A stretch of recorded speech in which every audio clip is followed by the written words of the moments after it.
Alors bonjour à tous, je suis avec Salomé Martin, qui est auteur de romans. Oui, les accords de Galéo.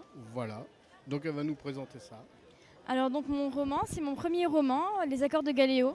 C'est un roman de fantasy et de steampunk qui raconte l'histoire de deux pays qui se sont fait la guerre il y a très longtemps et qui ne sont plus du tout rentrés en contact depuis, qui décident de signer un traité de paix. Le problème, c'est qu'ils ont évolué dans des sens contraires. L'un est resté vraiment la monarchie fantasy comme on la connaît bien, Seigneur des Anneaux, Game of Thrones, avec une royauté, une religion qui agit dans l'ombre dont on ne connaît pas vraiment l'origine, le peuple qui est en proie aux famines et à la maladie et qui veut se rebeller.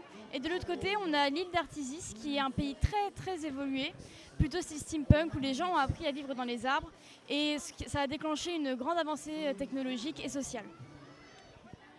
Très bien. Alors pourquoi avoir choisi cet univers steampunk?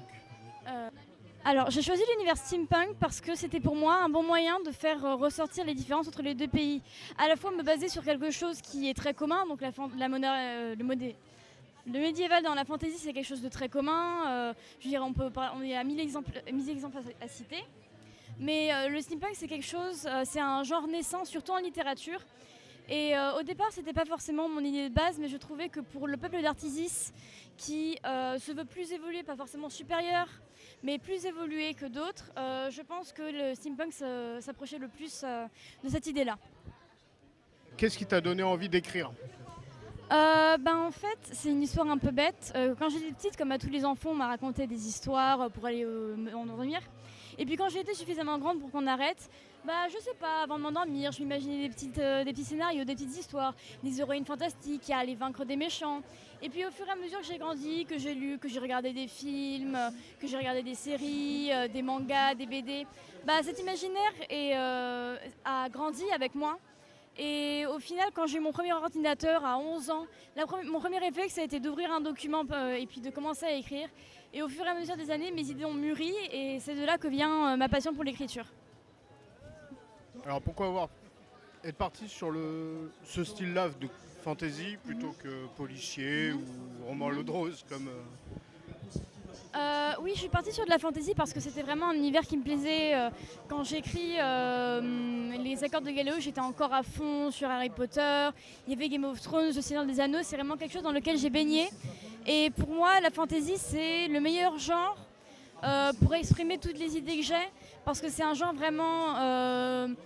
sur lequel on peut vraiment tout faire. On peut faire du polar fantasy, on peut faire de la romance fantasy. Même dans la fantasy, il y a plein de sous-catégories, épique, light, dark. J'en oublie des centaines et des milliers.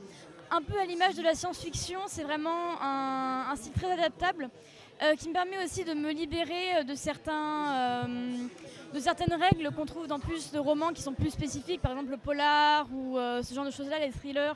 Ils ont beaucoup de règles alors que la fantasy, si ce n'est qu'il faut être imaginatif, au final, on est beaucoup plus libre.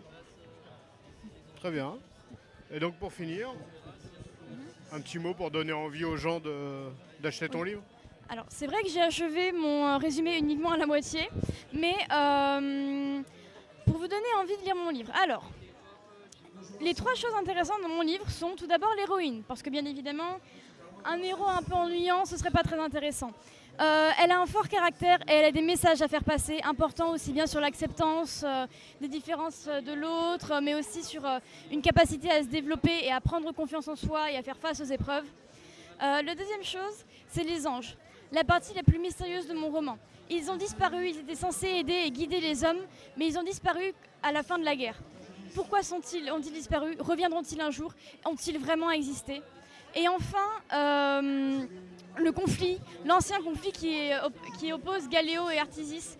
Pourquoi a-t-il eu lieu? Quelles sont vraiment les coulisses de cette affaire? Très bien, merci à toi. Merci, merci beaucoup.